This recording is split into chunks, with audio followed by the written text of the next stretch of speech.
What's up YouTube? Capital G here. Got a couple of really quick Adamatia duels for you guys to check out. Just showing you a teeny tiny bit of the Adamatian potential and some of the plays that this deck can conjure up. I've actually seen a few YouTubers posting Adamatia duels in their decks, and so far I'm liking what I'm seeing. I feel like this deck has some competitive potential, and not to toot my own horn or anything, but I think I nailed it in the video yesterday where I broke down the archetype.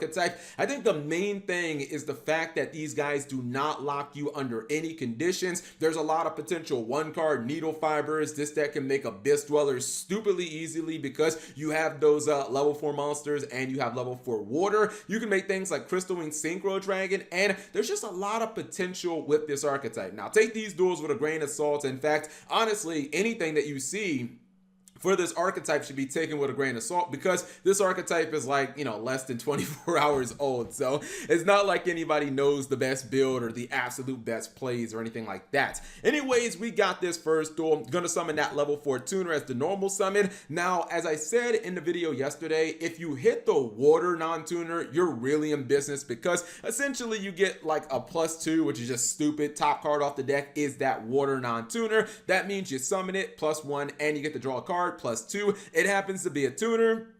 So basically just kind of repeat the process. Hopefully you get lucky and hit something. Hits the water one again. That's another cool thing about this deck. Even if you hit the same non-tuner, you get to constantly summon those cards. Now you won't be able to use the effect more than once. Like you can't just draw a bunch of cards, but you will be able to still get those monsters on board. I personally believe that you kind of need to be dropping the water synchro monster as quickly as possible. Although you can't bounce anything from your opponent's field to their hand in turn 0, you still get the negation. So this card kind of is what you need to be summoning turn 1 against most decks anyways. He's going to activate the Wind Synchro, Excavate 5, and he's going to go ahead and take the Doki Doki, then set a monster as well. Doki Doki seems pretty nice in this archetype just because it does set up some plays and you can summon a lot of your monsters from the deck. That's pretty cool. Gonna banish the Chaos Dragon Levineer, then uses the copy of Droll and Lockbird to make sure the opponent can't keep adding cards. Opponent doesn't really have that much going for them. Tachyon Transmigration, not really good if you don't have any XC monsters on the field. I think that this deck also has a significant amount of offense. Not only does this deck have an in-archetype Monster Reborn, which I'll admit I totally forgot to cover in the video.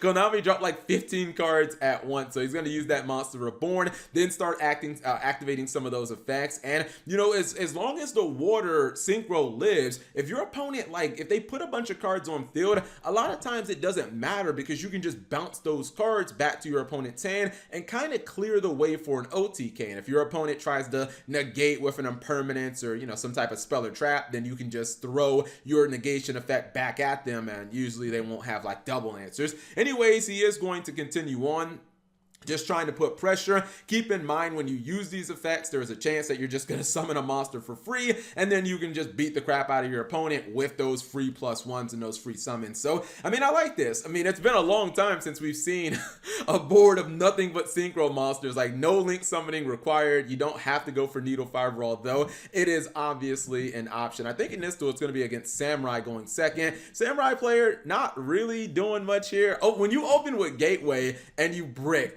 you gotta feel bad. How does that happen? I'm assuming that the DDR is probably only in here for an ISOD engine, but when you draw those equip spells, it feels really bad opening with 2 of them, and I guess sometimes that's the price of playing a card like ISOD, which obviously is super good. Now he is going to activate the field spell to stack your deck. This is something that I've seen players make mistakes on. So obviously you guys know you want to be able to hit the water one off your tuner effects, right? Now if you're going to stack your deck, do not put the water one as the top card on your deck, because what will happen is if your opponent uses something like impermanence, guess what you're going to be drawing during your next turn? You're going to draw that water non-tuner, and drawing the non-tuners is not exactly great. So put it as the second or third card on your deck. That way, if your opponent uses effect failure, impermanence or any type of effect negation, you're not totally boned. I've just noticed, I've seen like a lot of players do that. Let's see. Okay, so yeah, he did stack. You can see this is the proper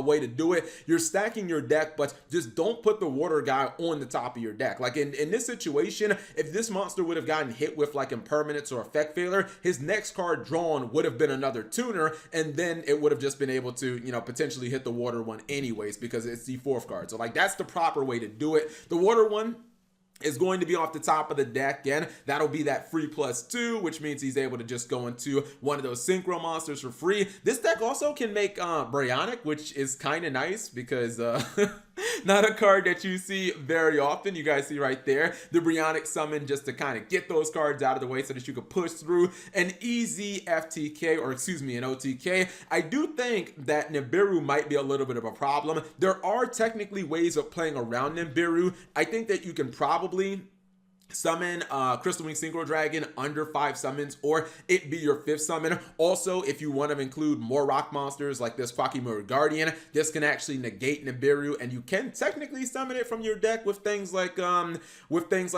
Doki. So I mean, there are ways of playing around Nibiru. He went for Granite Loyalist, which is super good in the deck too, because it can summon things like Gigantes, and it can get you other monsters, you know, other rock monsters and whatnot. I'm not certain about Block Dragon. Like, I've seen people play Block Dragon, but I don't really know what you do.